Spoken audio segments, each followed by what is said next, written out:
Primeview TV. New media with a difference. Enough is Enough, Soro Soke is the show dedicated to debate and discussion towards a better Niger for all of us. One day, our Niger go good. Now so then they talk. One day, our mumu go do. Now so we talk. When it comes to choosing the right product for my skin, it's all about the ingredients for me. Niger skincare products are authentic, fresh, and best of all, completely organic. I love the Motherland Moisturizer. It's designed to smooth and soak in the skin without ever feeling greasy, and their Jade Roller has literally become a part of my self-care routine. Visit nigerskincare.com today and receive 20% off your first order. For beautiful skin you were born to love. Hi guys, my name is Yabo and I am the founder of Masasi B. If you're looking for unique African-inspired clothing and accessories, please check out my brand. All details are at the end of this video. Feel free to get in touch. Thank you.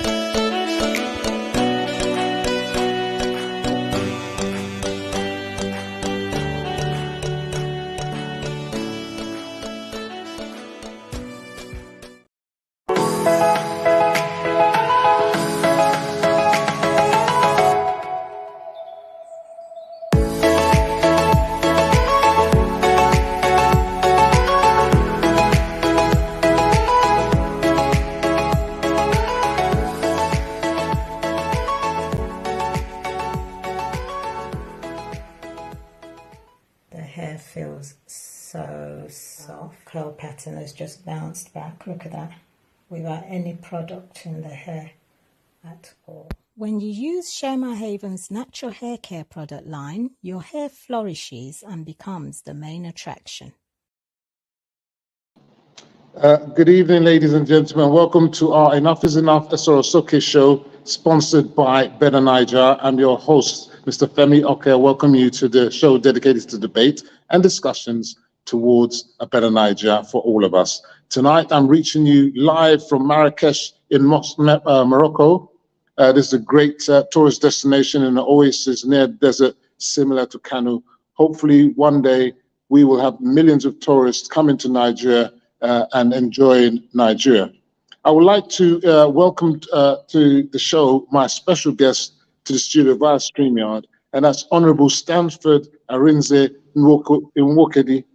Good evening. He's a senior special assistant to the Imo State Governor, Hope Uzodinma, on public enlightenment. Welcome to Enough is Enough Soro Soke.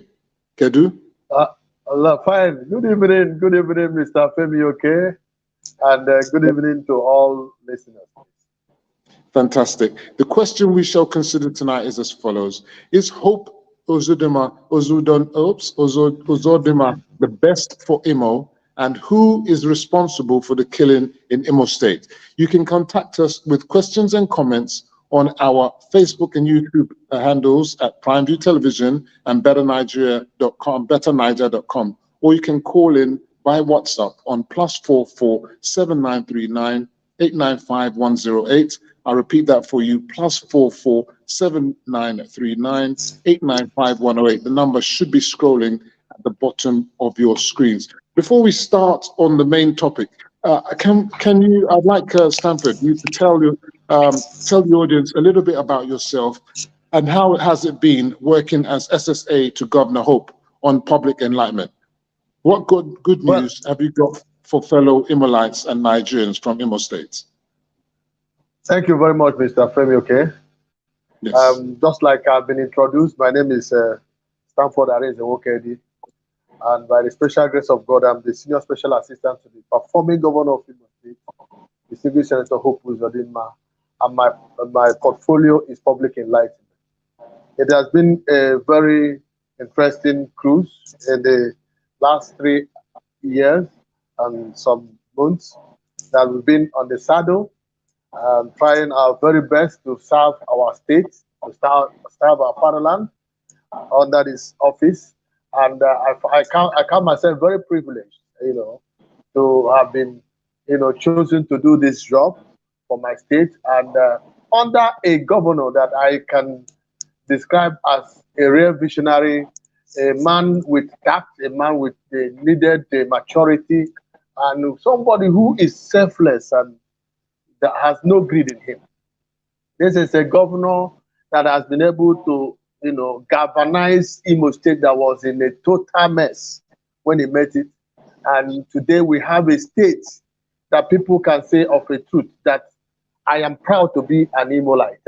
I belong to this state because a state is now being, despite all the orchestrations of the political opponents, you can still see that the prominent role of the government, of the governor, in trying to even galvanize not just the state, but the entirety of the Southeast, and even going forward to the national center, where you see him as a cementing factor for progressive ideals.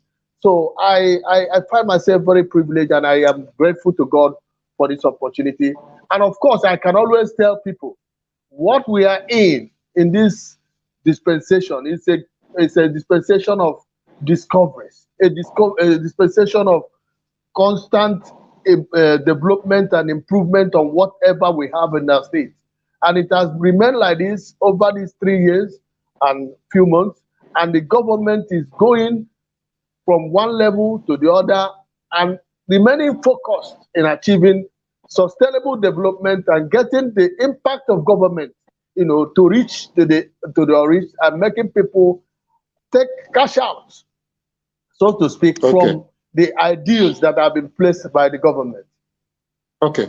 From observations, there is a general perception on the street that Governor Hope is a Supreme Court imposed governor who came from 4th place to 1st place, an abomination in Indigo for some people, who has no right to be in charge of Imo State. Have you managed to dispel this perception?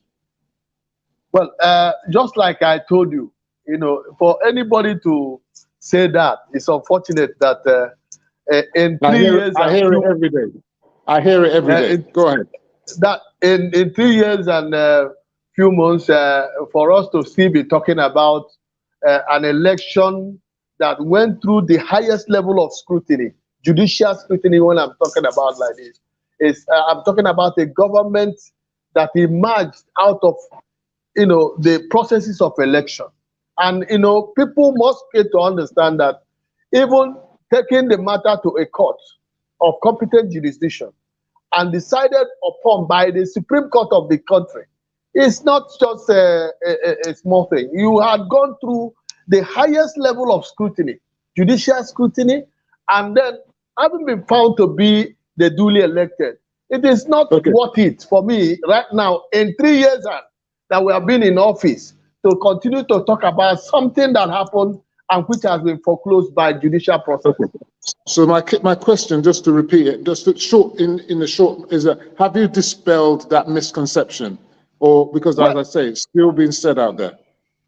Well, for the past that I've been in this office, for this length of time that I've been in office, I've been telling people, we have even discussed it and engaged ourselves constructively in argument, and people have come to the fact that, of a truth, the governor of Imo State is the duly elected governor of Imo State, and he went through the process of the court, which is a democratic institution, to emerge the governor. Just like how Tinubu is going through the courts. He's not the last person. He's not the first person to have emerged as a governor after going through the court process. The mindset is entirely bizarre to me. Yeah. So let me follow up with this. Isn't it ironic that most of those who insult Governor Hope for being a Supreme Court governor celebrate former Anambra Governor Peter Obi, who happens also to be a Supreme Court imposed governor, now seeking to be a Supreme Court president from 3rd to 1st? What are your thoughts? Well, you said it all. It has to tell you that people must have to learn how to play politics. And, when you lose election, you must be able to accept it at whatever level it comes, even if it were to be that the INEC declared you the winner and you have looked at the situation, you actually failed, there is no need for you to cause a lot of uproar in the system. But if you must go through the court, it's a process that is open for everybody. So if you are adjudged through the court processes that you are the winner, you'll be declared. And of course, that doesn't rub off on your credibility as a duly elected democratic leader. So I want to suggest that those who are saying that my governor is a Supreme Court governor, I think right now, if peradventure they succeed, or I don't know whether it is possible, of course, we are going to be talking about a Supreme Court made president, assuming that is possible. Okay. All right, let's move on. Some say that me having just you, a government spokesman alone, hailing and eulogizing Hope Uzodimma makes this a one-sided show. They've already, some of the people making the comments, they've urged that we ought to have an alternative view for balance. Mind you, alternative viewers can present their comments and ask questions via Facebook and YouTube handles at PrimeView TV and BetterNigeria.com. So what are you saying? I mean, is having you alone, are you able to balance the views of Imolites on this show today? My business here is to tell you what is happening in these states. I know that the people may think that way.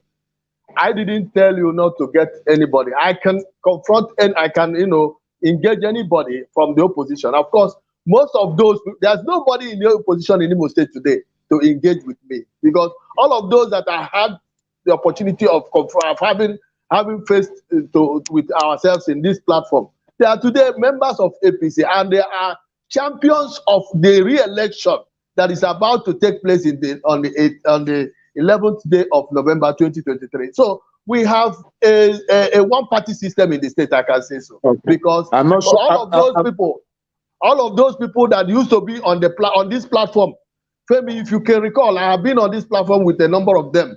Today, they are confessed members of APC, card-carrying members. And of course, you can always call them. They will always tell you the truth that the politics of the state today has transcended that level of acrimony. Today, we are doing a consensus building, where people are running around a progressive government, where people are running around the ideals of a governor that has shown so much capacity in leadership and redefining governance for the benefit of the people, without having to do a lot of those things that we used to have before. Okay, let's focus on that, what you just mentioned now, what the governor is doing. Someone's asking me that, do you think that Hope will win the election? But let me ask you this question. Please, can you tell the world some of the great things Governor Hope has achieved during his tenure that makes him deserving of a second term? Well, as I told you before, when we came here in 2020, we met a state that was in total disrepair. Infrastructure was completely decayed. In fact, there was no sense of statehood because the state civil service was in total mess. The level of morale in the civil service was non-existent, and we found out that there was no even payment of the salaries for the civil servants. The pensioners were all left to die, and it took the tenacity, it took the maturity, it took the focus of a governor who knows what it is to do at any point in time to galvanize that civil service today. We have one of the most transparent civil service delivery system in Nigeria today. We have automation process by which we have been able to get and capture all civil servants that they get their salary as at when due. And you talk about infrastructure. It is something I can sing as something that everybody in the state will always believe that today you can run. Imo State is a one city state, because there's no part of this state you cannot access in 45 minutes because of the very audacious, infrastructural revolution taking place. Hello, we're losing you. Honorable, are you still there? This day, 2 minutes. You can also go from 5 minutes. You can also go from Owerri to Umuahia through Mbise. These roads are all constructed to a standard. And if you look at that one as though it is not enough. Go into educational system.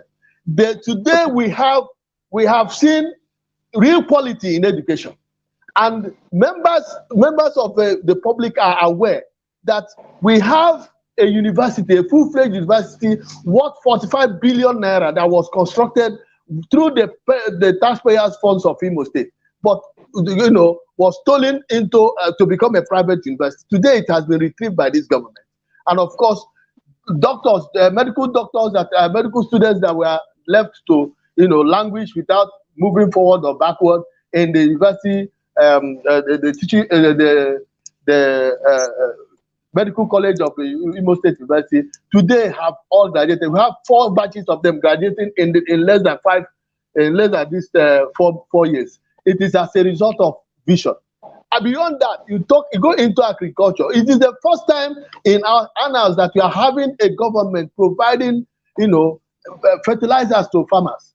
And of course, in terms of human capacity development, you have seen 300,000 Imo youths that have been captured to become beneficiaries of the digital technical training and empowerment, which the government is running as we speak now. So in various areas, and if you look at that one and talk about the recent the Urashi River Region prospect that we have, the Vice President just kickstarted. These things are very visionary. Yes, these are very visionary vision prospects that a governor like Governor Hope Uzodinma can only engineer, and it is coming, and we are going to remain beneficiaries of this because of the fact that this man has remained steadfast, he has remained visionary, he has remained the anchor point for progressive ideals. I've got a lot of questions for you, and I'm getting questions from the audience. So if you can try and make your answers a bit brief, if you can just make it a bit brief, if you don't mind. So moving on, I wanted to ask you this. Some people say Hope is a working governor. Do you think it makes a difference that Tinubu is the president and the APC at the center, considering the Southeast voted massively for Peter Obi? In fact, Peter Obi won in the presidential elections in Imo State. Is that going to be a factor in the coming elections in November? Who is that? Tinubu still being the president?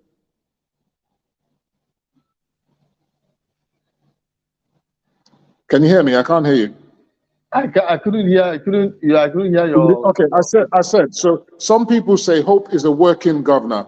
Do you think it makes a difference that Tinubu is the president and APC president at the center? I remember that Labour Party, Peter Obi, he won all of the Southeast, and in fact, he won in Imo State. Will that be a factor? President, who is the president at the center in terms of what's going to happen at November?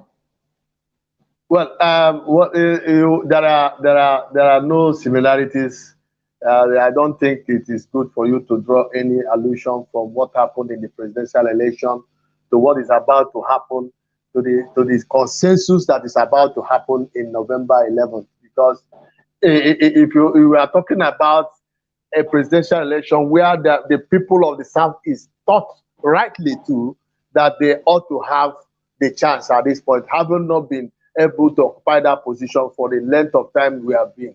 So and that sentiment that went with it, the ethnic sentiment that went with it, was the reason why you had that. But you still could notice that a state that is strong like that of Imo State was able to muster as much as 60-something thousand votes. That tells you that the government in the state is able to galvanize its own together to be able to give that amount of votes. So when you consider what is about to happen in the gubernatorial election by November 11th, we are going to be here to see it. That today almost everybody in the state has signed to the re-election of Governor Hope Uzodinma, because it appears to be the only one with a blueprint. Let me ask you this. You say that everybody, as I said, we look at Abia State, that went to Labour Party.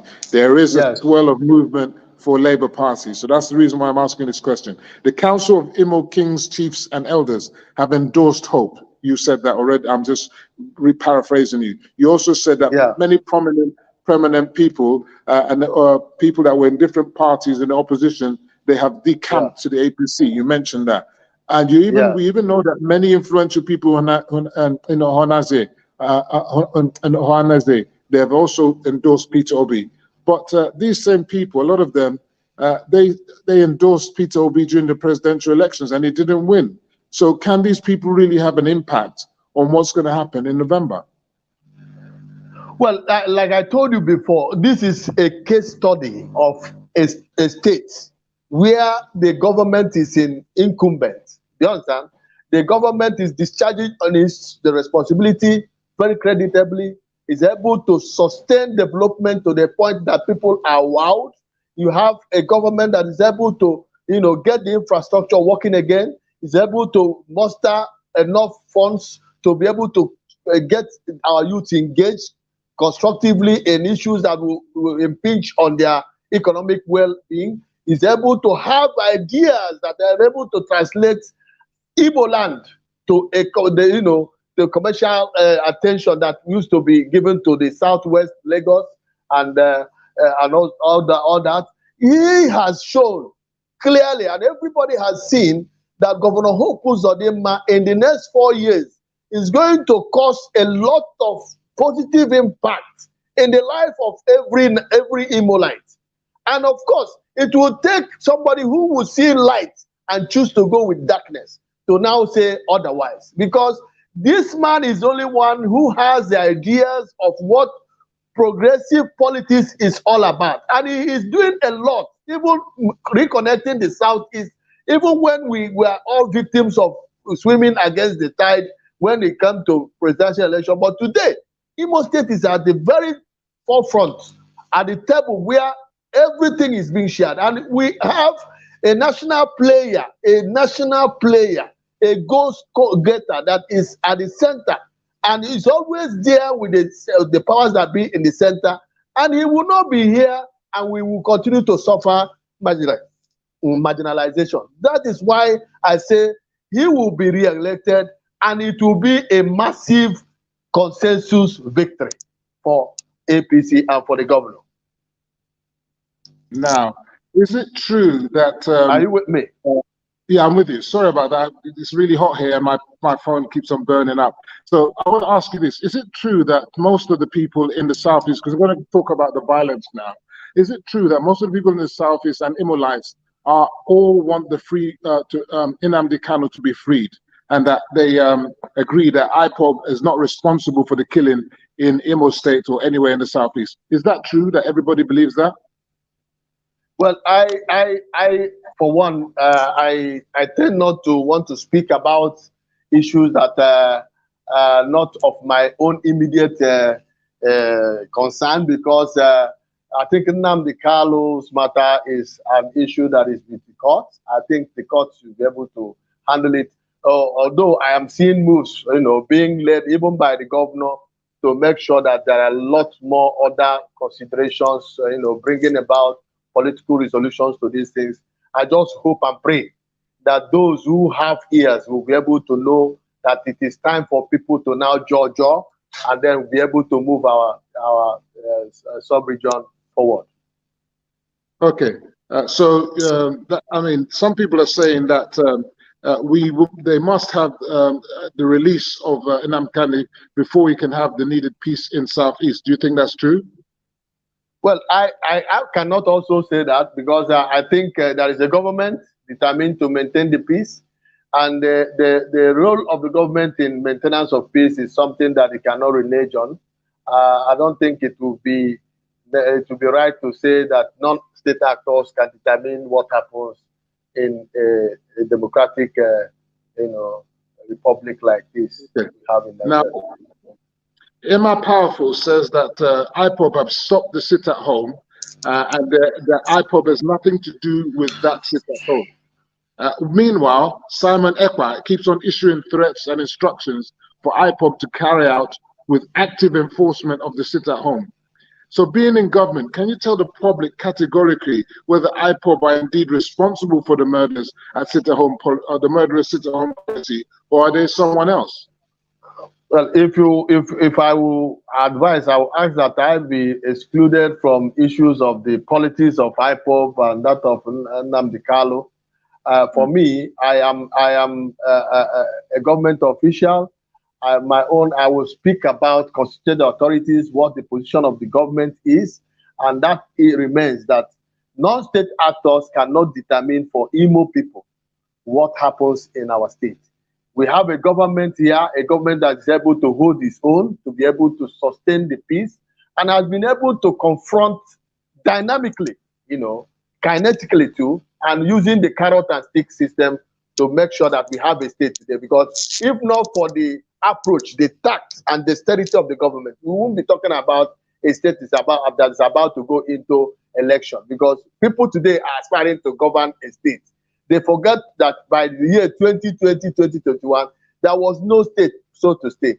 We took the dexterity and the maturity of a governor to be able to win back that state where people can today aspire to lead, to become governor. So we will not, I won't want to speak much about the IPOP and what they are doing.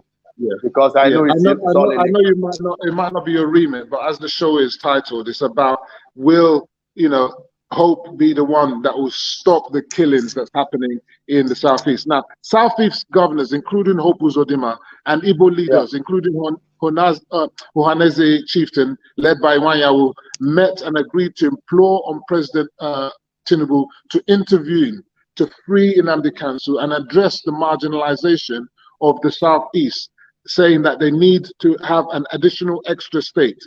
So that the Southeast can be equal to the other regions. What are your views on that? Well, it is also in keeping with the progressive ideals that you find people like that gathering together and knowing that there are ways to solve issues, other than the barrel. You must use jaw and jaw, jaw system to be able to talk, dialogue, diplomatically, and achieve the end result you want. So it's a democracy, and it is all about dialogue. People must always have some interest they want to project. How do you project it? Are you able to convince people, build bridges of understanding, get them to understand that your interest being given to you will not jeopardize their own? So if we have key players, key national players like my governor, and of course the Ohaneze Igbo chieftains to champion this, it tells you that, of course, the era is gone when people will continue to talk about marginalization. Today, Igbo man has come to stay, and we are here for the unity of this country, and we must not be bystanders where others are usurpers of the system. We must also push our ideas, push our argument with the force of reason, so that we don't just become enemies to other people, but become friends and progressive allies to other people. Okay, I understand that we must jaw, and of course that's what politics is about. This matter is not about violence to other people, but this is about self-destructive violence to Ala Indigo. We're killing ourselves. Now, in a government of separation of powers and independence of the judiciary, are these matters that President Tinubu can address on his own? Because, can he interfere in the judiciary? Can he make the laws, to create a new state? I mean, this is a matter for the legislature. Is this something that Tinubu can do on his own? You see, when you have, the level of political leaders like this going with this force of argument, it is only necessary, it's only right for us also to watch and see, because dialoguing brings about a lot of things. When you build these bridges of understanding, you are not only talking with the president, but you are also talking with other lawmakers, of other regions. They will also come to understand that of a truth. These people have a point here. If we allow them to have a extra state, it doesn't remove from our own state being what it is. They can just look at the situation, and not because of any force of compulsion, but on the fact that it is equitable to do. They will be given, they will give that the ears of their people, and of course sanction it. And when you have the number in majority, you have your way. It is only necessary, therefore, for us to play the smart one of reaching out and making sure. And that is what my governor is doing today. reaching out, building bridges of understanding so that the people in the north will not be threatened by whatever is coming to the southeast. And those in the southwest will not be threatened by whatever is coming to the southeast. So also we will not also feel threatened whatever goes to them. So it is that understanding, and not because of somebody who is somewhere in a foreign land, dishing out orders and thinking that something can be done. I must admit that I personally have always said that the formation of states is a function of geographical location and the size of the population. But in terms of political perception and fairness and justice, I think it will be right at this stage, even though the size of the state might be very small in terms of the land area, to maybe divide some states and create it. If that will assuage the idea of marginalization, I think it should be considered by this administration and the legislature. Now, moving on, because we want to really talk about this violence that's happening in the Imo state. Now, many have accused the Governor Hope of being the source of the political violence, bringing federal troops to eliminate local vigilantes, and some even accuse him of sponsoring unknown gunmen. Is there any truth to this allegation?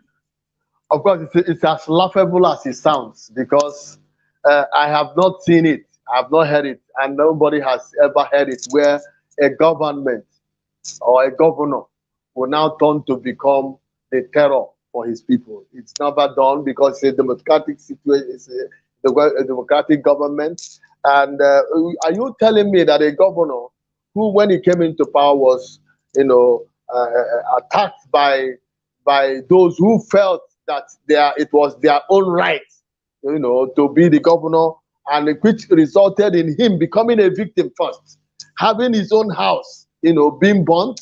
He lost a lot of his domestic staff, and of course, are you telling me that a governor that has a party member, his party members are all cannibalized by those people who are thinking that they should be the ones in power? Are you telling me that such is as a result of the governor, trying to hurt himself and hurt his political party?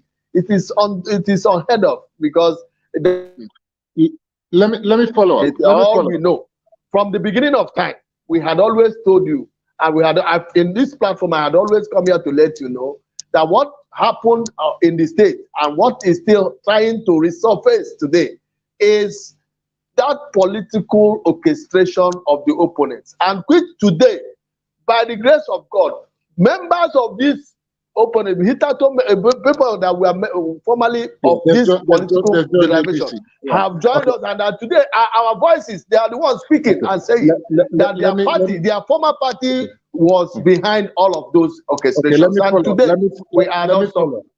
Let me follow up because of time. What about the accusations against Governor Hope that he hired government security officials to eliminate political opponents like Coalition of United Political Parties campaigner Barrister Ugu Chinyere's, whose house was attacked and burnt in a viral video, and also killing of his uncle and 2 others? What about that? He's accused Hope Uzodimma of this atrocity.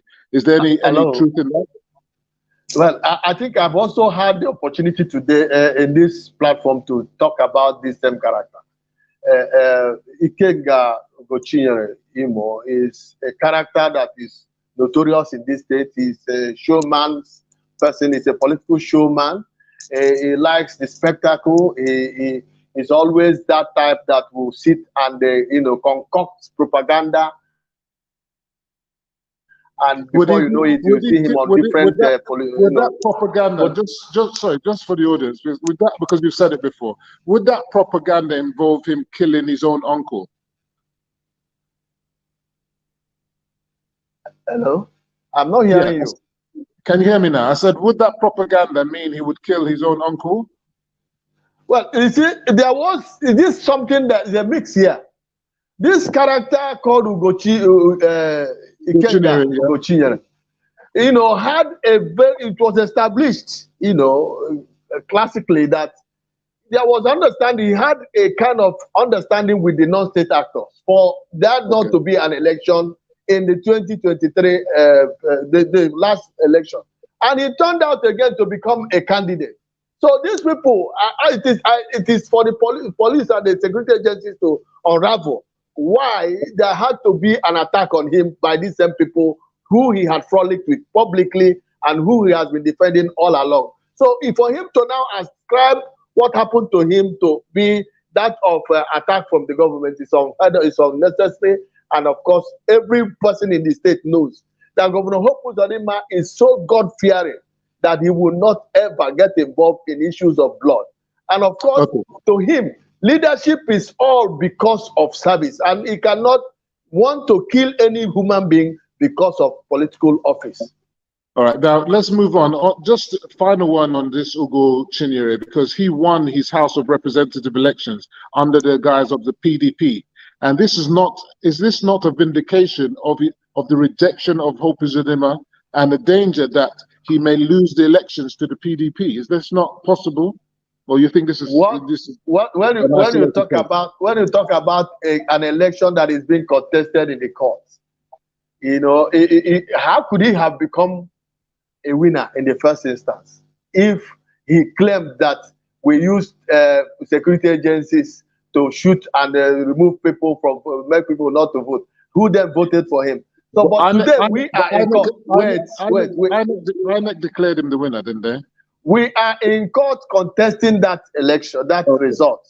And I think until the court determines, we will not be talking about who eventually is the winner, or because anybody who looks at Imo State today and thinks that Ugo Chinyere Imo has the credibility of the people should come down to the southeast here, come down to India to look at the character we all know from the beginning of time. Somebody who has no pedigree in terms of credibility, and of course, who cannot lay claim to one particular thing he does for livelihood. So it is a character of. It is unnecessary for me to really be talking about such a character. Maybe you're suggesting that it's sub judice because the matter is still in court. But someone has said here that just like how President Tinubu is the president right now, even though it's in court, so as they said, Ugo Chinyere is also the House of Reps member right now until he's been taken out by the court. And then maybe no contest about that. No contest about that. Fantastic. Okay, now let's look at who Hope Uzodinma's reign rivals are. There is PDP's National Secretary, Senator Sam Anyanwu, a formidable challenger to overcome. Remembering what happened with PDP last time in the last governorship election. What do you think about that challenge? Although you say many people PDP have gone back to, what do you think about the PDP's challenge? Senator Sam Anyanwu, do you think that PDP are going to be a strong challenge to Hope Uzodinma? Honorable, can you hear me? I can hear you now, but I didn't get your question. Okay, I said you had PDP's National Secretary, Senator Sam Anyanwu. He's a formidable challenger. Do you think that he can pose a strong challenge to Hope Uzodinma, considering what happened in 2019? I was forced to just laugh because when I heard you talk about formidable, I now want to ask myself, what is the meaning of the word? Are you talking about some baby that we know today? We call him some baby because he's not even a contender. He knows he's not in contention. He knows he's not in the race. He's only a spoiler. He's trying to, you know, galvanize a dismembered party, a party that is in ruins of its own. Because even I talked about it today. Today there was a press release by the 7 state working committee members who left the party and joined the APC. Today they made a revelation today, pointing accusing fingers to the party that they had a terror attack in their own political party office, and that up to today that attack happened on June 10, 2023. But up to today the police is not aware. That tells you that they even invited the press to go and investigate to know the nitty-gritty of what has been spilling out as insecurity in the state to be coming from them. So we know of a truth that there is no contender for now. Okay, let's talk about, and he will have no challenger in a person like some baby. Oh, okay. So if we say that PDP are dead on arrival, what about the Labour Party candidate? Is it the one armed general, Athan Achonu, or is it going to be Chief Ukoegbo Ikechukwu? Because Peter Obi's Labour Party swept the Southeast in the presidential election, also winning Abia State. Is Labour Party the real opposition to APC? Now, let me tell you one thing. If there's anything you take from this interview, please take this in home. That the experience of the 3 years under Governor Hope Uzodinma, and what, unfortunately, we have seen, the harrowing experiences that we have seen, the strange and harrowing experiences we've seen from the opposition, has made it that the political elites and even all of the youths and women of Imo State, they have endorsed a charter of equity, wherein the governor, coming from Olu Zone, has been selected to be the sole candidate of the state. So whatever thing everybody is doing, including Achon, who knows that is neither here nor there, is just a waste of his time, because we know that if you are to make that election happen tomorrow, Governor Hope Uzodinma will win 98% of Imo votes to become the governor for the second tenure that we're expecting him to continue and complete his, long-term projects, including that of dredging of Urash River, and of course other things that are in the pipeline. Okay, now because you mentioned this charter, Governor Hope has been tagged the unity candidate. Please, can you explain to the charter and agreement by Imo Elder Council on equity, on rotation of the governor position between the 3 senatorial zones? You've got Owerri, Okigwe, and Olu, the most populous, who have beheld the governorship for the past 24 years. Governor Hope says, let him do a second term, then we will ensure rotation for Imo. Is this going to unite everyone to support him, or are they done with Olu domination? Because this is the kind of domination of Olu. Now, let me tell you, all of this while, there has never been any judiciously implemented or followed charter of equity. And this time around, because the governor is on seat and is seen to be performing very well, and because you cannot, when that he is the one who's can midwifing this charter of equity, you cannot say he doesn't have a right to complete his tenure that is constitutionally given to him by the law. So you find out that we looked at a lot of things holistically, and being the man that is midwifing the charter of equity, and he is the one who will be able to implement it.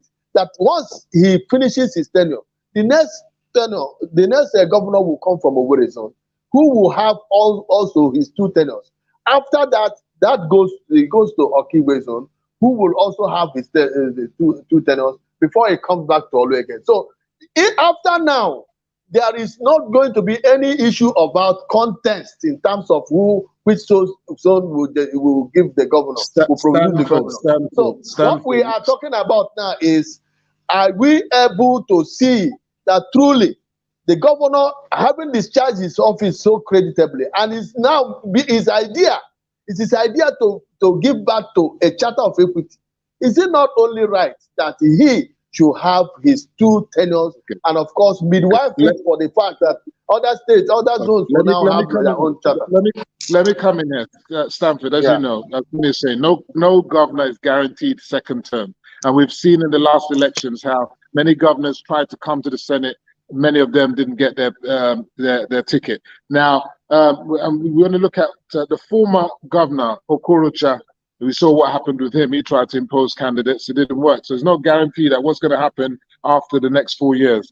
So what I want to say is he ran for the presidency and he missed his way back to the Senate, unlike Lawan, who managed to get there. Is the former governor, Okorocha, is he still relevant and powerful in Imo politics? Will he be working against the party, considering his continued embroilment in the EFCC corruption case? Is he going to be supporting Hope's second term, or is he going to be another one creating wahala? if you are to ask me this question, I think my answer to it should be he is as relevant as he is a former senator, a former governor today, and he has no office. I think even as an SSA to the governor, I think I am playing more political roles today than Senator Okorocha, because he holds no office today. And of course, it is his own choice to be progressive in joining in moving the state forward if he chooses to, or he can also have the right to join those that are against the state. But we know him and we know everything he does. No Imolite will be wooed to vote for or against any candidate by Senator Rochas Okorocha, the former governor of Imo State, because all of what he did while he was in office, including the one you just talked about, trying to impose his son-in-law so that the governorship of Imo State becomes sexually transmitted, it was aborted because of the fact that there is a lot of enlightenment in Imo polity, and people cannot be, hoodwinked to have such a thing happen in today's Imo State. So I think he is as relevant as he is today. But I think I am more relevant than him because I am in office today. I want to remind our audience you're still watching Enough is Enough with Soro Soke. It's time for some current affairs. I'm still with my special guest, Honorable Stanford Arinze in Wokedi, the Senior Special Assistant to Imo State Governor Hope Uzodimma on Public Enlightenment. So now we're going to current affairs. What are your views on the Tinubu presidency? He's been in there just over a month or so. A lot of things have been happening. What do you think of the Tinubu presidency? I am very positive about it. I'm very positive about the presidency of His Excellency, the Senator Bola Ahmed Tinubu, the President and Commander-in-Chief of the Armed Forces, who has, shown so much vision. He has, set the ball rolling in a very, very, very fast way and taking the right decisions, and of which everybody, even including the opposition, are all owning up to the fact that if he continues this way, our dream of a new Nigeria, we may as well have achieved it, because the man seems loaded, with the right ideas, and is actually putting them to the table. And of course, with his team, is able to galvanize the state. And I think, bearing the fact that we have hiccups there and there because of the removal of subsidy that is adjudged to be well overdue, the removal will cause a lot of systemic problems. But over time, by the time the palliatives come into play, and of course the refineries begin to generate PMS, we are going to have all of those things in the past. And of course, Nigeria will remain progressive for this. And of course, we will not continue to lay eggs for the surrounding countries like Cameroon, Benin Republic, and others to continue to usurp our own sweat. We can't be buying fuel on subsidy and then for those other people to use. So let's move on to the next question, because I want to make them quick fire. You answer your questions quickly. Now, breaking news: President Tinubu has announced a state of emergency on food security in the country to stem the rate of food inflation and create more availability of food at affordable rates. This is now a priority for government and a matter to be dealt with by the National Security Council. What are your thoughts about this? It is also in keeping with what I just told you. This man seems to have the right ideas. He knows what to do at any point in time, and he has been doing it. To declare this state of emergency is because he wants the people to survive. This is government coming in to get involved, to make sure that the poor men, the poor people in the villages don't die because of rising, inflation on food items. So I think all of these things are all, demonstration of willingness of the government to identify with the people and to make sure that the people survive. Okay, I'm sure what I call the but parties, those that say anything that President does, they say is good, but they're going to say, shouldn't he go to the National Assembly and get an order from the National Assembly before he institutes the state of emergency? Well, Those are things you expect from political opposition. But I think the best thing we need to re-imbibe in our system is people should always identify with progressive ideas. It must not be your party member that should be able to generate these ideas. You should constructively engage the government, and not for people to just jeopardize the welfare of the whole people because you want the people to see the government to be a failure. No, that is not what is dished out as political opposition. We should all be supporting the government to succeed, whoever's in power. Now, another breaking news.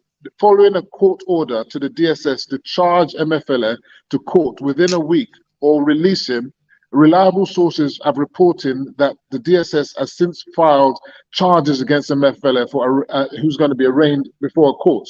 Details are to follow. What are your thoughts about that? Is that a good thing that they've now charged MFLA who brought in that senseless money-changing design and cashless society, cashless Naira policy? Isn't it not time? If you ask me, that's entirely the lookout of the DSS, and in whatever they do, I think they should be guided by the law, and of course, it should be for the betterment of this country. Nobody is bigger than the country. Nobody should be seen to be a victim when it should not be. The justice should prevail, and of course, the right thing should be done. That's my own. Fantastic. Now, the Labour Party are calling for the prosecution of the INEC chairman. Is this not tantamount to interfering with the job of the election tribunal? The tribunal hasn't finished, and they're calling for his prosecution. They have also been peddling rumors of an election rerun. Is this a really credible possibility of a rerun? And can that be between the second and the third? When you have the first, how can the third become, the rerun? Well, when somebody is defeated in an election, is free to say anything, is free to do anything. Have you not watched that when somebody fails or loses a case, there's a style he uses to go from the gathering? So I see it as part of those things. Those that are sore losers will always remain sore losers. But we know this country is bigger than any political party.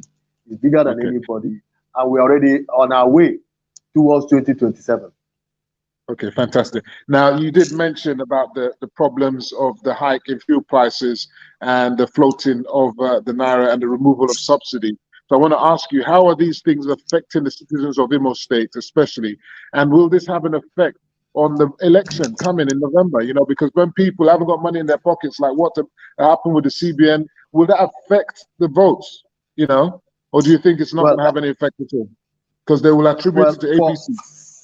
For a government that has been seen in the state to be involved, to be integrally involved, to be a welfarist, a government that has thought it wise to empower as many as 300,000 Imo youths through digital training, and who has also thought it right to make sure that workers get their salaries as at when due, unlike what used to be before, who has thought it right that people should make use of quality infrastructure in terms of transportation.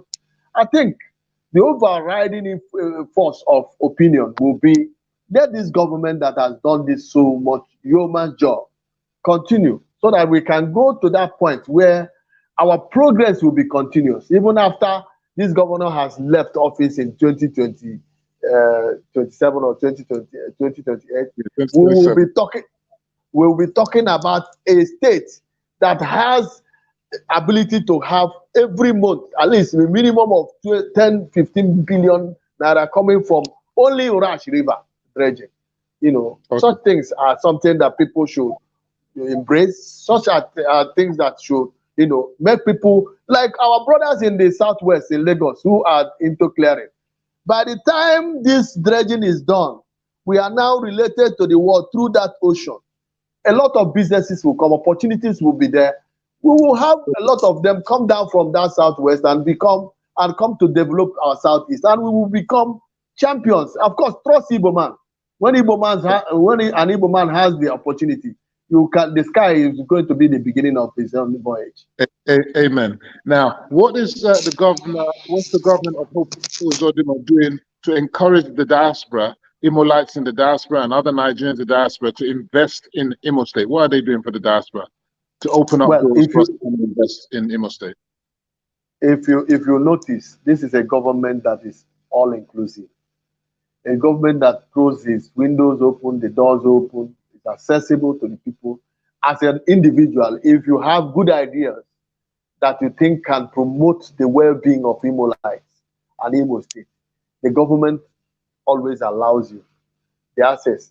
The ease of doing business in the state because of transparency level is so high that people are on themselves coming in, bringing in their investment, although being challenged by these orchestrations of the opposition, we are sure that over time, with the winning that is coming in the next 3 years or 4 years, of course, the diasporans will have always the opportunity to come and invest in our state, because our state is the state of the future.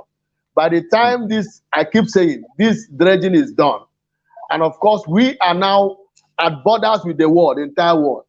A lot of business opportunities that will spring up around that free trade zone, and of course, a lot of the commercial spirit, the rugged spirit of the Igbo man in terms of merchandising. You will see a lot of opportunities. And of course, it is time now for all of you that are in diaspora to now have the foresight and come and begin to station and cite your investments in strategic positions so that together we win together. I've got a comment here. Someone says that when are you going to open up a one-stop shop, online shop, where diasporans can register themselves and get involved in investment opportunities with Imo State Direct? Do you have that? Well, is that going to be happening anytime soon? Of course, there are the industrial policies on the pipeline, and of course, we have a very serviceable website where you can always get the information when necessary. I think I'll make that available to you. Yeah, we'll talk about that. That'll be something I think we should do, about trying to encourage everybody, because right now the Southeast needs everybody on deck. I understand that the peace in Imo State has improved. It's better than it was before, and it's something that we should all celebrate. And hopefully, if neighboring states are equally more peaceful, if they are to release an Nnamdi Kanu or find some Georgia situation, maybe they're going to put him in temporary, like house arrest or something. Maybe it might change things. We'll wait and see. Now, I want to thank you for joining us, Honorable Stanford Arenze, on this show, the senior special advisor to Hope Uzodimma on public enlightenment. It's been a pleasure having you on the show. I want to ask you, though, quickly, what is your favorite food? And let us know, what is it from Imo State and other parts of Nigeria? Do you have any favorite foods that you can tell us about? Well, the delicacies in Imo State are too many. I think as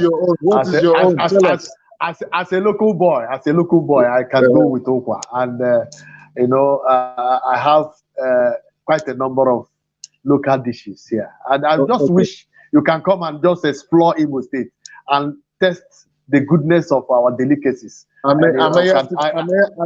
may have to take you up on that mouth-watering suggestion. I will let you know. We'll talk about that. Please, you're invited. You're invited to come and join me here. Okay, and then from any other state, what other foods, whether it's from the north, east, southeast, what other foods do you enjoy? Do you have anything special that you like? Well, when I get to the Rome, I behave like Romans. When I go to the southwest, I eat ewedu there.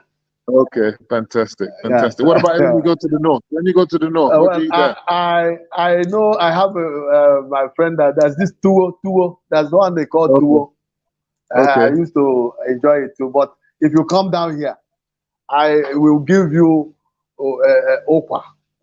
That's breadfruit, so that you see that there are certain delicacies that everything in it is just nutrient. It's wonderful. It will nourish you and make you look healthy. Fantastic. I want to thank you once again and the audience for joining us on tonight's show. Enough is enough. Please make sure, Soro Soke, don't be shy, don't be silent. If you see something, say something. If you can't take it no more, please do something about it. Niger go better. Believe in one Niger. We all want a better Niger. If you can stay on the show and the background Honorable. A big shout out to our sponsors, Niger Beauty Products, Share My Haven Hair and Beauty Spa for massage therapy and skincare, and Masasi B Fashions. For sponsorship and advert placements, contact Prime View Television. I'm your host, Mr. Femi Oke, founder of Better Niger. Tuning in right now from Marrakesh in Morocco. We'll see you same time next week when we will debate yet another hot topic. Over and out. Bye-bye. Thank you very much. Bye-bye. Bye-bye. Bye-bye. Prime View TV.